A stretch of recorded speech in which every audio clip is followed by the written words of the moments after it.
Good morning, everyone. Bible reading this morning is 1 Timothy 4:12. Let no one despise your youth, but be an example to the believers in word, in conduct, in love, in spirit, in faith, in purity. Preach the word.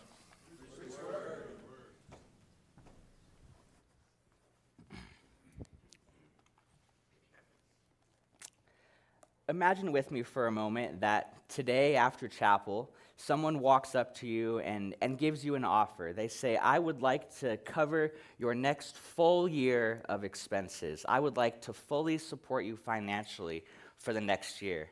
Now, I don't know about you, but I think most of us in our current circumstances would take that in a heartbeat. But there's a catch. For the next year, there'll be a camera crew that's following you around, watching your every move. They're listening to your conversations. They're watching how you interact with other people. They're with you even when you think you're alone. There's a camera on you, watching you, and it's broadcasting you live for all the world to see. Would that change the way that you would live your life? Maybe the way that you would speak, the way that you would interact with others, the day-to-day of your life? Would that change knowing someone is watching you? I know for me that would make a difference, make me a little bit more conscientious constantly of what I'm saying and doing. Well, the reality of our situation today really isn't that far off. Unfortunately, I can't offer to fully support you financially for the next year, though I'd like to. But the reality is that we are always being watched. Even though the cameras aren't on all the time, even though there's not always obvious that someone is watching, the reality of our world is that there is always someone watching you. There is always someone being influenced by you, and there is always someone who is looking to you as an example. This morning we'll be in 1 Timothy chapter 4, verse 12, as Daniel read for us just a minute ago. And here, the Apostle Paul encourages Timothy to not let his youthfulness be an excuse for others to think less of him. Instead, Paul is urging Timothy to set an example of godly living for all who are watching, because they are watching. Here, Paul is essentially telling Timothy, live as if someone is always watching you, because they are, and ensure that what they see is worthy of respect and reflective of Christ in you. And then he outlines 5 areas in which they are to set this example. So the purpose of our lesson this morning is to see in 1 Timothy 4:12 these areas in which Timothy is to be worthy of respect as a young man who is seeking to influence those around him for Christ, so that we too can set an example for our fellow believers as well as for the world around us. We'll begin by first addressing just this first part of the verse, to let no one look down on your youthfulness. Now, at that time, as Paul is writing this, Timothy is likely somewhere between the ages of 35 to 40, somewhere in that range. And some of us might think, youthfulness, 35 to 40, that's ancient. That's really far out there. I am not one of those people that thinks that. Dustin might be, but not me, not me. But in that time, but before the age of 40, oftentimes you weren't looked at as a full adult, let alone being in a position to teach others.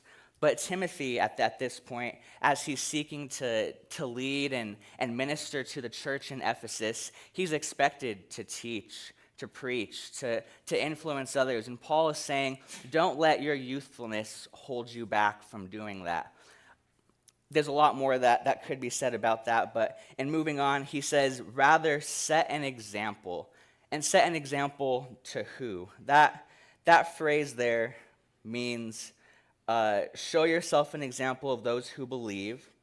And in the original language, it means become a pattern of the believers. So it's an example not only to fellow Christians, but also to those outside the church. This example of what a believer should look like, of what a Christian should be. And he shows us 5 areas that we're going to look at very briefly for the sake of time here, in which we are to be an example to one another for the encouragement and building up of the body, as well as to the outside world, that they might see Christ in us. So first, Paul writes, set an example in speech. The way we talk, the things we say, they matter and they influence others. Paul reminds us in Ephesians 4:29 to let no corrupting talk come out of your mouths, but only what is good for building up. Our speech should also be gracious, as Paul says in Colossians 4:6, to let your conversations be always full of grace, seasoned with salt.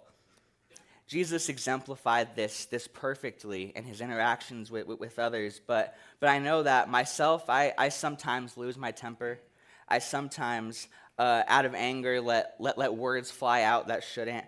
I sometimes can in an effort to be funny or make people laugh, have some unwholesome talk might slip out here and there. But that is not the example that we are to set to others. Our speech is to be full of grace. It's to encourage each other, to build people up, and to bring glory to Christ. So if it's not doing that, we need to change. So we have to set the example in speech. Next, our example is in conduct or manner of life. It's the way in which we live and act on a day-to-day basis.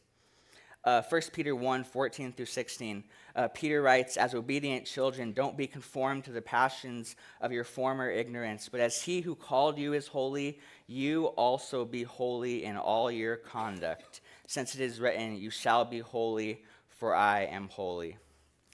A lot more that could be said, but we'll leave it at the way that we live matters. Our conduct should be a reflection of Christ in us. The way that we are acting and interacting toward each other should be a reflection of the character of God, which is holy and pure and loving, as we'll see in just a moment. So let our conduct be an example. Third, we set the example in love. The word here is agape love, one that we've likely heard a lot said about, but it's this sacrificial love, this love that God showed toward us in Christ Jesus. In Matthew 22:37-39, Jesus says that the greatest commands are to love the Lord your God and to love your neighbor as yourself. Love is really at the forefront of setting an example as a Christian because it's so set apart and different than the love that is shown in the world. In John 13:35, Jesus tells his disciples, they will know that you are my disciples by your love. So set an example in the way that we love one another and the outside world, giving up our own time, our own well-being, our own comfort in an effort to show love to those who need it.